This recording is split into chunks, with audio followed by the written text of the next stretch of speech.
2022년 반려동물 1,500만 마리 시대. 전국 가구의 4분의 1인 600만 가량의 가구가 반려동물을 기르고 있다고 합니다. 인간보다 비교적 수명이 짧은 우리의 반려동물. 그만큼 진행되는 노화를 완화하려면 항산화 작용이 필요한데요. 오늘은 반려동물 영양제 중 항산화 능력이 포함되어 있는 제품의 항산화 능력을 테스트해 보려고 합니다.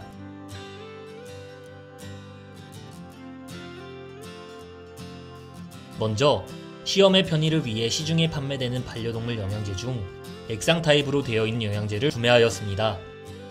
저번 영상에서는 항산화 시험 중 하나인 DPPH 시험법에 대해 소개해드렸는데 오늘은 ABTS 시험으로 시험을 진행하려고 합니다.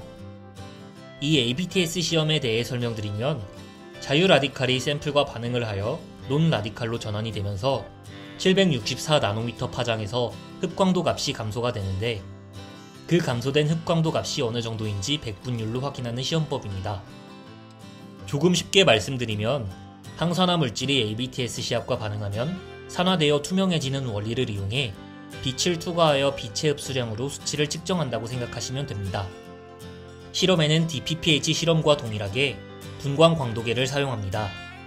대략적인 원리는 분광 광도계 안에 분리된 홀과 나머지 8개의 홀이 있는데 분리된 홀에는 물이나 에탄올 등 투명도가 가장 높은 용매를 넣어 기준점으로 잡아주고 그 후 나머지 8개의 홀에 시료를 넣어 흡광도 값을 측정하는 방식입니다. 우선 식염수를 큐벳에 넣어 기준점으로 잡아주겠습니다.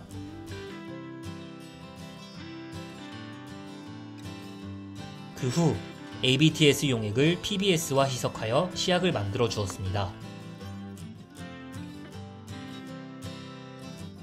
이 시약을 큐벳에 담아준 뒤 색을 보시면 푸른빛을 띠고 있는 게 보이시죠? 시약의 결과값을 확인해 기준점인 0.7 플러스 마이너스 0.02가 되면 시험 준비 완료입니다.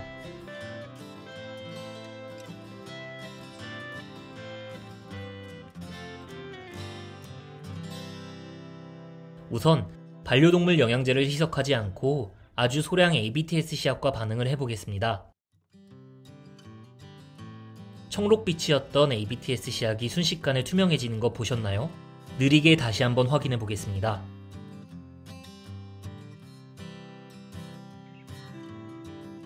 그만큼 영양제에 강력한 항산화 능력이 있다고 보시면 되는데요.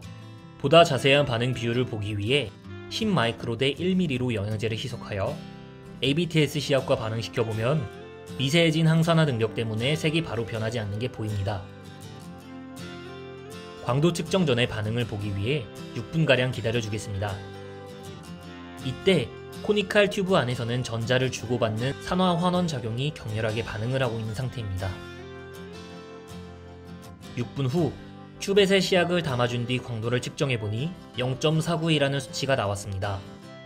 이 수치로 항산화 활성 능력을 계산해보면 이렇습니다. 0.7에서 0.491을 빼준 후 0.7로 나눠주고 100을 곱해주면 29.71428571이라는 숫자가 나오는데 대략 1%로 영양제를 희석했을 때 항산화 활성 능력이 29.7% 정도 된다는 뜻입니다. 이렇게 1%에서 3%까지의 농도를 반복 실험하면 이러한 그래프가 나오는데 이 그래프는 농도에 따른 스캐븐징 액티비티 값을 나타낸 그래프입니다.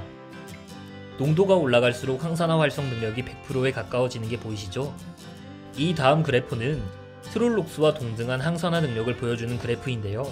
1% 농도일 때 67.38 플러스 마이너스 1.33 마이크로몰의 트롤록스와 동등한 항산화 능력이 있다고 보시면 됩니다. 시험 후 연구원님께 간단한 인터뷰 요청을 드렸습니다. 시험을 통해 반려동물용 영양제의 항산화 능력을 확인해 볼 수 있었는데요. 반려동물 영양제는 반려동물에게 정말 도움이 될까요? 도움이 됩니다. 단 영양제는 어디까지나 보조제입니다. 반려동물이 주로 섭취하는 사료와 적절한 운동 등 반려동물의 나이별 생활 방식이 더 중요하다 생각합니다. 일상에서 충분히 영양소를 섭취할 수 있도록 하고 특정 질병 및 상황에 따라서 일부 영양소를 보충할 필요가 있는 경우 반려동물 영양제를 섭취하는 것이 적절합니다. 반려동물이 먹는 영양제와 사람이 먹는 영양제의 차이가 있나요? 네, 차이가 있습니다. 반려동물과 사람의 신체 구조가 다르기 때문에 그에 따른 필요 영양소의 종류와 함량도 다릅니다. 그 예로 유산균 등이 있습니다. 사람의 유산균을 반려동물이 섭취할 경우 사람과 반려동물의 장내 환경은 다르기 때문에 사람한테 좋은 유산균이어도 반려동물한테는 효과가 없거나 장내 균형을 무너뜨릴 수 있습니다. 반려동물에게 항산화 능력이 있는 영양제가 필요한 이유가 있을까요? 활성산소는 발견 체내에 일정 수준 존재하며 면역 체계를 이루지만 스트레스 등으로 인하여 과도하게 존재할 경우 면역 체계가 약해지고 노화를 촉진시킬 수 있습니다. 이러한 활성산소를 과도하지 않게 조절하는 것이 중요한데 이때 항산화제를 섭취할 경우 활성산소의 과도한 생성을 막아줄 수 있습니다. 한국분석시험연구원에서 애완동물용 영양제에 대한 항산화 시험도 가능한가요? 네, 저희 한국분석시험연구원에서는 다양한 시료에 대한 항산화 시험을 진행하고 있습니다. 이번에 보여드린 ABTS 이외에도 TPC와 TFC, DPPH, FRAP, ORAC 항목도 있습니다. 분석을 의뢰하려면 어떻게 해야 되나요? 간편한 의뢰 방법으로 한국분석시험연구원 홈페이지에서 온라인 신청 후 시료를 보내주시면 담당 연구원이 확인 후 접수를 도와드립니다.